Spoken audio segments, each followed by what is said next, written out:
सर्वांचं पुन्हा एका आपल्या नवीन व्हिडिओमध्ये। तर सर्वप्रथम तुम्हा सर्वांना माझ्याकडनं आषाढी एकादशीच्या खूप साऱ्या शुभेच्छा। आणि आज एकादश असल्यामुळे लवकर उठली आहे, आंघोळ वगैरे करून झाली आहे, फरशी वगैरे पुसून घेतली अगोदर, कारण म्हटलं देवपूजा करायची आहे। तर मग अगोदर जी एक्स्ट्राची कामे आहेत ती करून घेऊयात आणि मग नंतर बाकी जे आहे ते। तर मग पटकन फरशी वगैरे पुसून घेतली।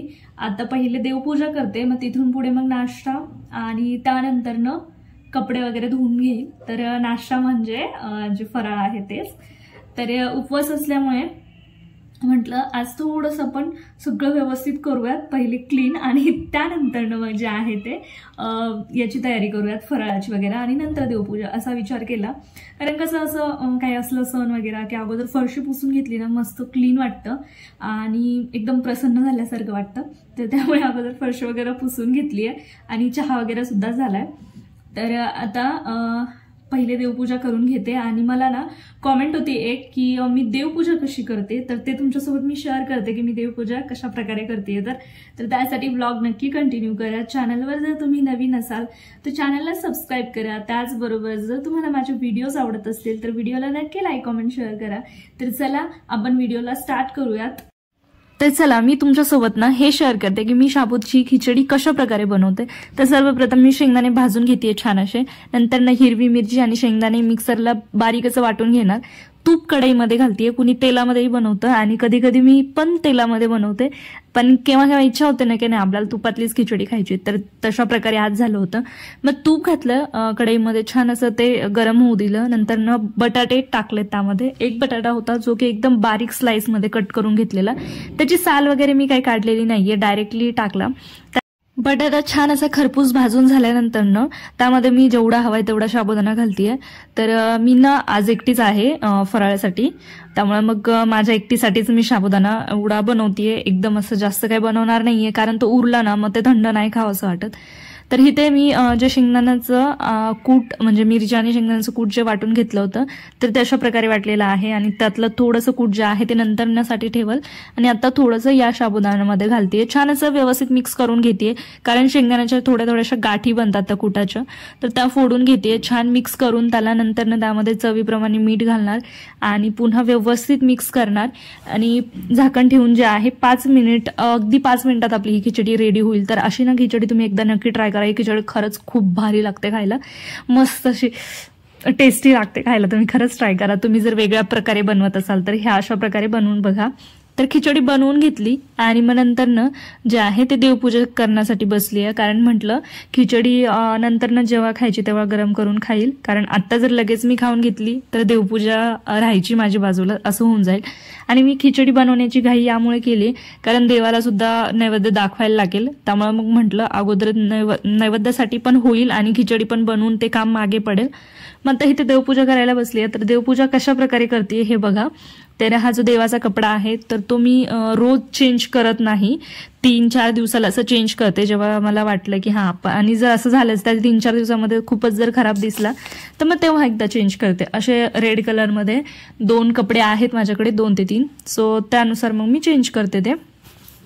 तर सर्व देव जे आहेत ते पहिले काढून घेतले आणि आता पितांबरीने सर्व देव घासून स्वच्छ करून ठेवणार आहे मी।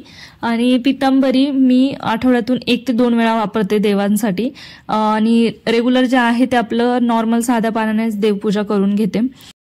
रेग्युलर पितांबरी नाही वापरा वाटत मला देवांसाठी, त्यामुळे मग मी आठवड्यातून 1 ते 2 वेळा अशी वापरत असते रेग्युलर न वापरता। आणि पितांबरीने हात सुद्धा खूप असे वेगळेच रफ होऊन जातात, सो त्याने पण मला जरा बोटांना त्रास होतो माझ्या हातांना, पण ठीक आहे हरकत नाही, आपण म्हणजे रेग्युलर यूज नाही करत त्यामुळे मग चालतं असं कधीतरी। तर छान असं स्वच्छ धुवून घेतल्यानंतर मी एक छोटासा कापड ठेवलेला आहे, त्या कापडाने व्यवस्थित देव जे आहे ते कोरडे करून घेते, जे पाणी असतं देवांवरती ते। त्यानंतर मी आत्ता पाठीमागे कानिफनाथला गेली होती, जेव्हा फर्स्ट टाइम गेली होती त्यावेळेस, तर तिथून मी हा चंदनाचं गणगोळी असं काहीतरी आहे तर ते घेऊन आली आहे। तिथल्या ज्या काकू होत्या म्हणजे ज्यांच्याकडे मी घेतलं हे, तर त्यांनी बोलल्या होत्या की कुंकवाने देव खराब होतात आणि मला पण ते खूप वेळा जाणवलं की कुंकवाने देव खराब होतात, कुंकवाचे डाग निघत नाही लवकर। तर त्या मला बोलल्या की हे घेऊन जा आणि ही जी चंदनाची गोळी आहे ती लावायची देवांवरती, कुंकू जरी नाही लावलं तरी पण चालतं। तर मग तेव्हापासून मग मी कुंकू न लावता फक्त चंदनाचं जे आहे तो टीका लावते देवांना. तर कुंकू वगैरे लावत नाही. तुम्ही बघू शकता या लक्ष्मी देवीच्या कपाळावरती कुंकवाचं पूर्ण डाग पडलेला आणि तो निघत नाही. तर त्यामुळे ना मग मी आता कुंकू लावणंच बंद केलं. तर फक्त हे म्हणजे चंदनाचा टीका देते. आणि कधीतरी असं होतं म्हणजे कधी कधी आता ना लक्षात नाही राहत, पण जेव्हा केव्हा लक्षात असेल ना मग तेव्हा मी काय करते, माझ्याकडे ना या देवांच्या पादुका आहेत, तुम्हाला समोर दिसत असेल, त्याच्यावरती हळदी कुंकू असं देते. म्हणजे मला असं वाटतं की ते पूर्ण देवाला दिल्यासारखं होतं चंदनाचा टीका लावून पण. तर अशा प्रकारे सर्व देव मी क्लीन करून घेतले आणि त्यानंतर चंदनाचा टीका लावून अशा प्रकारे ठेवलेत. त्यानंतर अन्नपूर्णा जी आहे ती तांदूळामध्ये ठेवते. ते तांदूळ मी आठवड्याला चेंज करते. आणि हे फुलं जे होते मी काल घेऊन आलेले, पूर्ण छान फुलं होते ते, पण आता ना एकदम कोमेजून गेले रात्रभरामध्ये. पण हरकत नाही, जसे होते तसेच फुलं मी ठेवलेत. आणि हे जे पिवळ्या कलरचं फुल दिसते तुम्हाला, तर ते नकली आहे, पण ते मला खूप आवडतं, म्हणून मी ना ते कंपल्सरी म्हणजे रेग्युलर असं जे आहे देवपूजा झाली की तिथे ठेवून देते देवघरामध्ये. तर अशा प्रकारे मी देवपूजा करते. असं वेगळं काही नाहीये की बाबा तुम्ही वेगळ्या प्रकारे करता किंवा मी वेगळ्या प्रकारे. थोडीफार पद्धत वेगवेगळी असू शकते की देवपूजा करण्याची, पण मला नाही वाटत की देवपूजामध्ये काहीतरी पद्धत असावी करण्यामध्ये. कुणाला जास्त वेळ लागतो, कुणाला कमी वेळ लागतो. पण जेव्हा पण मी पितांबरीने देव स्वच्छ करते ना त्यावेळेस मला थोडासा वेळ जास्त लागतो आणि एरवी जे आहे तर मग तो वेळ कमी लागतो. असं नाहीये की मग रोजच मला खूप सारा वेळ लागतो देवपूजा करण्यासाठी वगैरे, नाही असं नाहीये. आणि जे कुणी करतं ना म्हणजे स्वामी सेवा वगैरे करतात, तर मी ते काही करत नाही, त्यामुळे मग माझी देवपूजेसाठी मला जास्त वेळ नाही लागत. तर आता कुंकू संपलेलं वरचं जे काढलं होतं बाहेर ते मला वरतून काढायला लागेल. तर आता फक्त रांगोळीवरती हळद टाकलेली आहे, कुंकू काढून घेईल थोड्या वेळाने आणि मग पंचवाळामध्ये ते टाकून देईल. तर अशा प्रकारे देवपूजा सुद्धा झाली आहे. तर तुम्हाला कसं वाटलं नक्की कळवा. आणि आता कपडे वगैरे धुवून घेतले, टेरेसला आली आहे कपडे सुकवण्यासाठी, कारण असं होतंय खूप आभाळ येतंय आणि असं वाटतंय की आत्ता उघडात पाऊस येईल, तर तेव्हा पाऊस नाही येत. कपडे टाकून मी खाली आली की लगेच मला असं वाटतंय यार पाऊस यायला लागला, मला पुन्हा टेरेसला जाऊन कपडे घेऊन यावं लागतात. तर कपडेच सुकत नाहीये. आणि मी कपड्याचं स्टँड सुद्धा घेऊन आली आहे, तुम्हाला ते काय दाखवलं नाहीये, नेक्स्ट व्हिडिओमध्ये मी दाखवेल तुम्हाला. तर असं होऊन जातंय म्हणजे पाऊस एवढा येतोय ना की कपडेच सुकत नाहीये 3-3, 4-4 दिवस. एवढं टेन्शन येतंय कपड्यांचं. मग सकाळी ना लवकर घाई करायला लागते कपडे धुवून वाळत टाकण्याची, एवढं कंटिन्यू पाऊस चालू आहे पुण्यामध्ये. तर चला, हे काय चालूच असतं पावसाळ्यामध्ये, हे टेन्शन नेहमीच असतं आपलं, ते काही नवीन नाहीये. तर कपडे सुकून आल्याच्या नंतर ना मग म्हटलं हे पूर्ण जे कट्टा भांडी वगैरे आहे गॅस वगैरे ते सर्व क्लीन करून घ्यावेत आणि त्यानंतर मग फराळ करावं.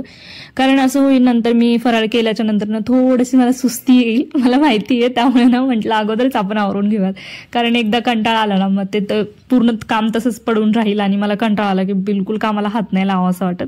एरवी मी किती पण काम करेल, पण मला कंटाळा आल्यानंतर मला कुणी काम नाही सांगितलं पाहिजे असं होतं माझं.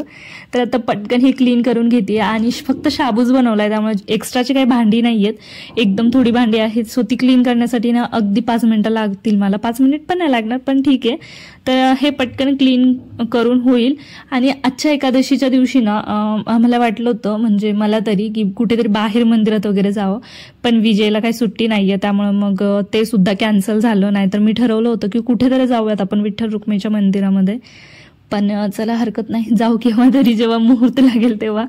ते असतं ना की आज नसतं जायचं, म्हणजे आपल्याला जायचं असतं पण ते होत नाही ती गोष्ट, पण मग तेव्हा आपण असं म्हणतो की आज देवाचीच इच्छा नव्हती. तर तशा प्रकारे मी पण आज म्हटलं. तर आता इथे फराळासाठी मी वाढून घेतलंय आणि पटकन असं फराळ करते. तर आता सर्व काही आवरून झालंय, जसं की तुम्ही बघितलंच. तर चला मग आज पूर्ण काम आवरलेलं आहे आणि पूर्ण दिवसभर मी आता फ्रीज आहे.